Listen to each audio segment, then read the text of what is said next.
नमस्कार साथियों, स्वागत है आपका आपके अपने YouTube channel train the traders TTT पर। थंबनेल में आपने देख लिया होगा, मैंने लिखा है मंडे गैप अप, और ये कर लो तो आपको प्रॉफिट पक्की हो सकती है। ये है train the traders TTT, learn to earn, अब लॉस होगा बंद। तो आज हम देखेंगे दोस्तों अपनी वीडियो में कि मंडे को यानी कि 1 दिसंबर को मार्केट कैसे बिहेव कर सकता है। आप पढ़िए डिस्क्लेमर को, आपने पढ़ लिया होगा। अब आगे चलते हैं। ओके, अभी हम बात करेंगे थोड़ी सी जियो पॉलिटिक्स की, क्योंकि इससे हमारे मार्केट पर और ग्लोबल मार्केट्स पर भी इम्पैक्ट पड़ता है। तो सबसे पहले हम बात करते हैं रशिया यूक्रेन की। रशिया यूक्रेन की वॉर में अभी बहुत सारे इफ्स एंड बट्स आने फिर से शुरू हो गए। पहले ये पिछले हफ्ते तक लग रहा था कि पीस डील शायद हो सकती है, लेकिन कुछ ना कुछ इसमें प्रॉब्लम्स आ रहे हैं, बिकॉज दोनों साइड्स में कुछ ना कुछ पॉइंट्स ऐसे हैं जो कि दोनों में से किसी को मंजूर नहीं हो रहा है। तो इसलिए ये डील अब जो ये हॉट बन के रखा था शायद थोड़ा सा डाउन हो जाए। सो ये Russia Ukraine war is going to continue for some more days.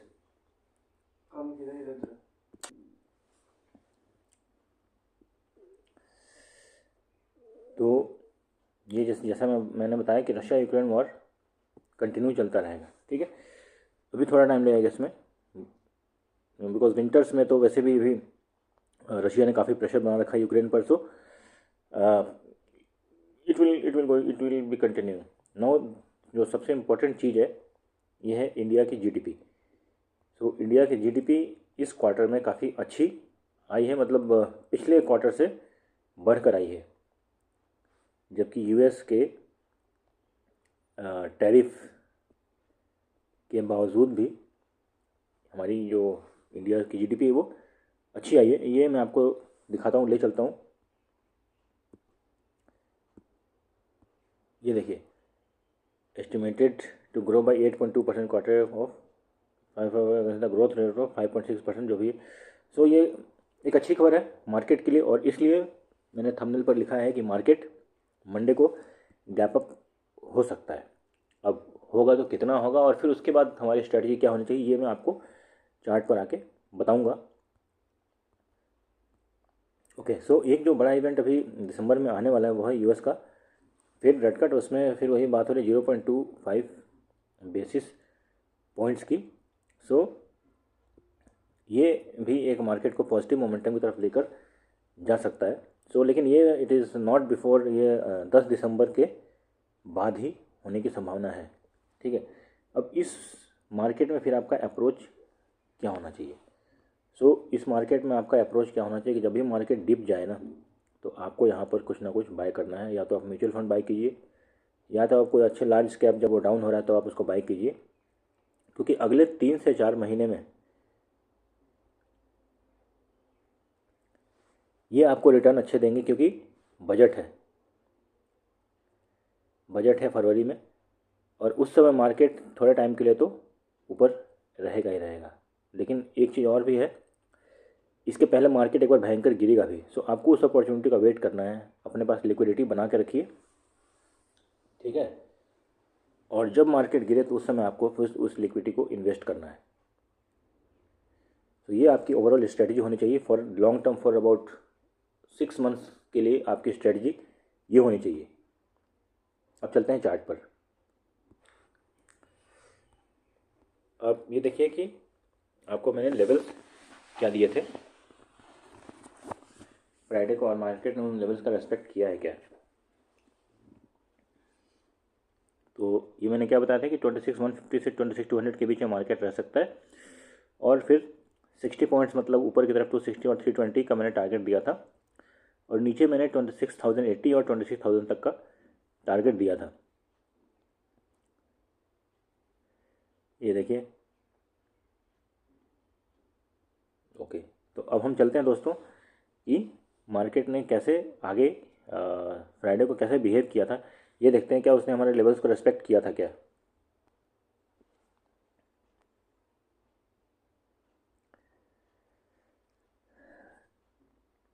तो ये देखिए, ये फ्राइडे को जो है मार्केट ऑलमोस्ट हमारे लेवल्स के आसपास में ही खुला था, 150 के आसपास में जो मैंने दिया था, तो ये 150 से 200 के बीच का मैंने दिया था। ये है आपका 200। यहाँ से निकलने के बाद मार्केट ने 270 का हाई बनाया है, तो 60 पॉइंट का टारगेट्स मैंने आपको दिए थे, जो कि पहले बार में ही अचीव हो गया। फिर वहाँ से एक रिवर्सल आई, लेकिन 200 के पास जाके मार्केट वहाँ से फिर नीचे नहीं गया, तो नीचे का हमें कोई टारगेट नहीं मिला। सो नथिंग टू वरी, हर दिन आपको नहीं मिलते हैं। और एक चीज़ मैं आप लोगों को बताना भूल गया था कि जब भी मार्केट एक ट्रेंडिंग मार्केट होता है ना, मान लीजिए कभी ऊपर जाए या फिर वहाँ से नीचे आए, तो इसके बाद मार्केट में थोड़ा सा कंसोलिडेशन जोन चलता है।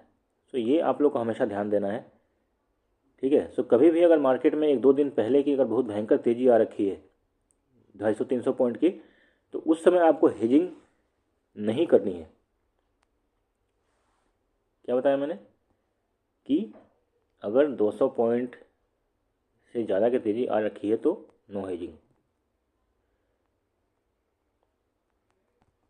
No hedging next day. और अगर लगातार 2 दिन से रैली कभी ऊपर कभी नीचे चल रही है तब तो पक्का ही नहीं करना है, क्योंकि उसमें क्या होता है कि मार्केट फिर क्या करता है, कंसोलिडेशन जोन में जाता है ये। तो जैसे मार्केट का क्या होता है, एक होता है अप ट्रेंड, दूसरा होता है डाउन ट्रेंड, और तीसरा होता है साइडवेज। तो हमने अभी पिछले 1 से 2 हफ्तों में डाउन ट्रेंड और देखा, फिर अप ट्रेंड देखा, और फिर अभी ये मार्केट कंसोलिडेशन जोन में है। मंडे को क्योंकि जीडीपी का रेट बहुत अच्छा आया है, सो मार्केट गैप अप होगा, ठीक है दोस्तों। और फिर वही अब हमारा टारगेट कहाँ तक होगा मैं आपको चार्ट पर बताता हूँ। सो अभी मार्केट है 26,200 पर। आपका टारगेट क्या होना चाहिए, पहले तो 26, आपका जो रेंज होना चाहिए 26,200 से 26,250। यहाँ से मार्केट जाएगा 310, लेकिन अगर गैप अप में ही यहाँ पे खुलता है तो मार्केट एक बार रिवर्स आएगा और फिर यहाँ से ऊपर जाने की कोशिश करेगा। अगर इसको भी तोड़ देता है तो फिर आपका सपोर्ट लेवल ये 26,300 बन जाएगा, और फिर आप इसके हिसाब से प्ले कीजिए। बेस्ट है कि अगर मार्केट 20 DMA के ऊपर है तो आप यहाँ पर एक बार आने के बाद में फिर आप अपनी एक ट्रेड बनाइए, तो आपको ज़्यादा फ़ायदा होगा। दूसरी चीज़, एक चीज़ ध्यान रखिए, अगर मंडे को ग्लोबल मार्केट्स पॉजिटिव है और हमारा मार्केट नेगेटिव है, तो इसका मतलब समझिएगा ये ट्रैप है और ये मार्केट फिर किसी भी टाइम बाउंस कर सकता है। सो इसलिए 26,200 से 250 के बीच के टारगेट के बाद क्या हुआ, अगर इसके नीचे जाता है तो 140 और फिर 26,080 का टारगेट आपको मिल सकता है। एक मैं आप लोग को यहाँ पर एक स्ट्रेटजी आज सिखाने वाला हूँ। अगर किसी डिटेल को में किसी को ये स्ट्रेटजी और सीखनी है तो ये मुझे आपको व्हाट्सअप या फिर कमेंट करके बता सकते हैं। देखिए, एक होती है RSI डाइवर्जेंस, मैंने उस दिन RSI के बारे में आपको सिखाया था। एक होता है RSI डाइवर्जेंस। अब यहाँ पर देखने वाली बात यह है कि देखिए यहाँ पर ये RSI है, ये मैंने 20 और 80 सेट की, जो इसका एक्चुअल होता है। वैसे आप 30 और 60 भी सेट कर सकते हैं। तो उसके लिए एक सेपरेट वीडियो मैंने बना रखी है, वो आप लोग जाकर देख सकते हैं, जिसमें कि मैंने RSI वगैरह के बारे में समझाया हुआ कि कैसे सेटिंग करते हैं उसकी। तो यहाँ पर देखिए क्या करना है, एक बार आपने 60 और 80 की सेटिंग कर दी, बट यहाँ पर आपको सेटिंग से मतलब यहाँ पर आपको ये देखना है। देखिए, अगर हम इस पॉइंट की बात करें, ठीक है, तो यहाँ पर क्या है, मार्केट जा रहा है, यहाँ से ऊपर गया है, लेकिन RSI क्या बोल रहा है, RSI बोल रहा है कि नहीं, स्ट्रेंथ तो कम हो रहा है, ठीक है। तो जब भी ये RSI, जब ये डाइवर्जेंस आए और मार्केट अगर स्ट्रक्चर को शिफ्ट करे, मतलब नीचे के स्ट्रक्चर को शिफ्ट करे, तो फिर आपको ट्रेड यहाँ पर लेनी है और ये आपका SL होना चाहिए, यहाँ पर ट्रेड और ये SL, और फिर नीचे जो भी नेक्स्ट स्विंग बना है वो आपका टारगेट होना चाहिए, ठीक है दोस्तों। तो इस तरह से RSI डाइवर्जेंस को देखकर आप पता लगा सकते हो कि मार्केट में स्ट्रक्चर कहीं शिफ्ट तो नहीं होने वाला है। अभी हम एक और एग्जांपल देखते हैं।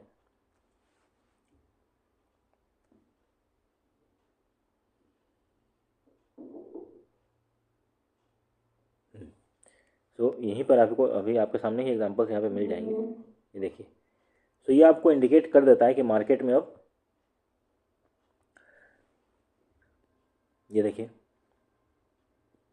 यहाँ पर क्या है, मार्केट ऊपर जा रहा था, ठीक है, आरएसआई ये यहाँ पर स्विंग भी यहीं पे बन रहा था, आरएसआई ने नीचे का इंडिकेशन दिया, मार्केट फिर से उसके ऊपर गई है, लेकिन यहाँ पर क्या हुआ है, डाइवर्जेंस बना, क्योंकि मार्केट में अगर इसके ऊपर गई है तो इससे ज़्यादा स्ट्रेंथ होना चाहिए था ना, लेकिन नहीं है।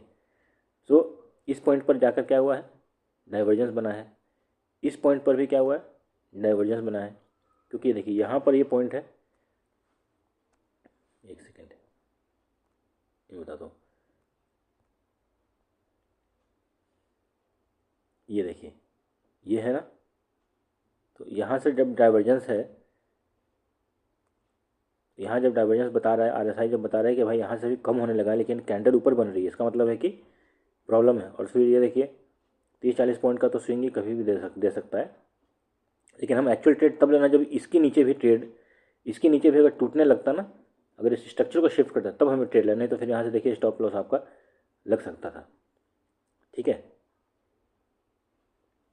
तो एक ट्रेड हमें यहाँ पर जो मिली है वो देखिए डाइवर्जेंस पर, यहाँ पर हम इसको हम एक ट्रेड ले सकते हैं, आपको छोटा सा यहाँ पे टारगेट मिल सकता है, क्योंकि यहाँ पर डाइवर्जेंस बना है पूरा, और यहाँ से फिर स्ट्रक्चर मार्केट का शिफ्ट हुआ है, यहाँ पर आकर शिफ्ट हुआ है जब यहाँ पे मार्केट ने ये किया। तो इसमें इतने स्लो में कोई ट्रेड मिलती नहीं है, बट मैं ये बताना चाहता हूँ कि आरएसआई डाइवर्जेंस बोल के कोई चीज़ होती है, और ये काफ़ी हेल्पफुल होती है आपके ट्रेडिंग में।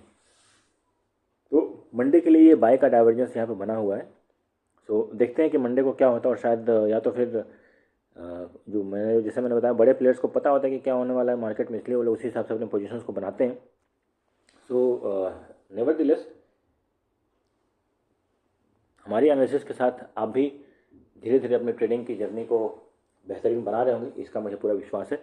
Like, share, subscribe and comment please. So अभी हमने निफ्टी का चार्ट देखा, अब हम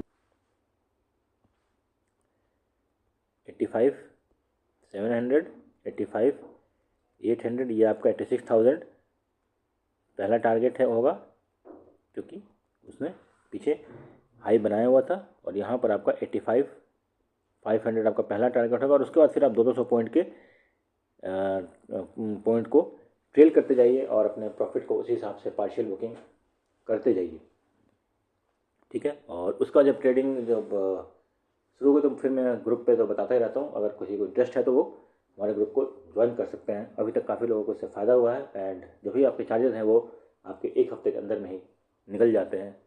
ऐसा मेरा नहीं, ऐसा जिन लोगों ने इसको सब्सक्राइब किया है उनका ये मानना है। ओके, सो अब चलते हैं बैंक निफ्टी के चार्ट पे।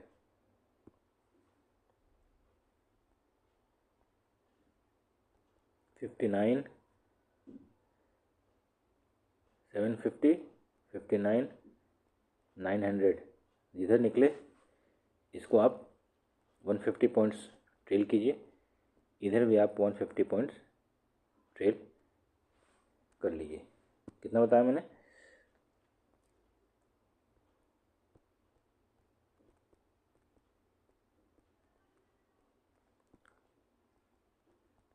$150 पॉइंट्स नीचे की तरफ 150 पॉइंट्स आप ट्रेल कीजिए, और पार्शियल बुकिंग तो आप यहाँ पे कर ही लीजिए, ठीक है दोस्तों। सो उम्मीद है कि मेरे एनालिसिस से आप लोगों को मंडे फ़ायदा होगा, and stay connected, trade with us. Happy trading, happy learning. Like, share, subscribe and comment please. Thanks for watching. And जिन लोगों को इंटरेस्ट है वो हमारे कोर्स को ज्वाइन कर सकते हैं। ये देखिए, जैसा मैं बता रहा था कि ये हमने एक कोर्स डिज़ाइन किया, बहुत ही अच्छा कोर्स है, काफ़ी अच्छा फीडबैक मिला है, जिसमें आपको क्रिप्टो ट्रेडिंग से लेकर इंडियन स्टॉक मार्केट के ट्रेडिंग एनालिसिस स्ट्रेटजी सब कुछ कवर किया जाता है। स्टॉक मार्केट के बारे में बताया जाता है, जियो पॉलिटिक्स उसका इम्पैक्ट भी बताया जाता है, और कैसे जियो पॉलिटिक्स को एनालाइज किया जाता है ट्रेडिंग की जर्नी में, वो सारी चीज़ें आपको सिखाई जाती हैं। Only 199 rupees weekly and 599 rupees monthly में।